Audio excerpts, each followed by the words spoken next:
front pour le logement social. Prêt en 3 septembre pour le droit! Au logement! Pour le droit! Au logement! Pour le droit! Au logement! Ce qu'on veut, c'est un vrai chantier de logements sociaux, de HLM pour les ménages à faible et modestes revenus.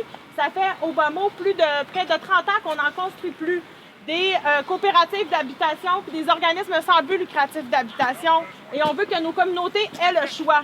C'est ça le problème actuellement, c'est que ce modèle-là qu'on avait depuis 25 ans où dans nos quartiers, on se mobilisait pour des projets puis où on espérait, si c'était pas dans le prochain budget, que ça serait dans l'autre, qu'on pourrait avoir le financement finalement pour les construire, ces logements-là, avec le programme Accès-Logis.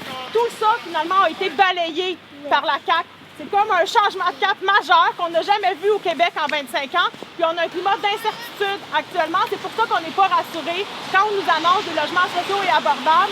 Puis qu'on poursuit la mobilisation d'ici le budget pour que d'ici le budget, on ait des certitudes. Qu'on a un programme dédié au logement véritablement social qui se tient, qui se suffit à lui-même, qui ne nécessite pas des montages financiers puis des demandes de financement à gauche puis à droite qui font en sorte que ça prend des années, d'une part, puis des objectifs beaucoup plus ambitieux.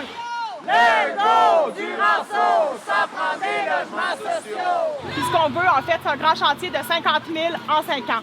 On espère que c'est ça qui va être annoncé dans le budget pour qu'on sache où on s'en va enfin, puis qu'on arrête finalement de faire du surplace et même de reculer alors qu'on traverse une crise du logement aussi profonde dans nos quartiers ici à Québec, mais aussi ailleurs au Québec. Et c'est ça qu'on fait avec cette nouvelle campagne Au front pour le logement social qui a été lancée il y a quelques semaines et au cours de laquelle il y aura des actions un peu partout d'ici le budget pour vraiment monter le ton face à ce gouvernement, finalement, qui rit des locataires carrément et qui est plus intéressé, finalement, par le profit d'investisseurs et qui a plus peur de, finalement, qui a peur de décourager les investisseurs plutôt que peur des conséquences dramatiques de cette crise du logement.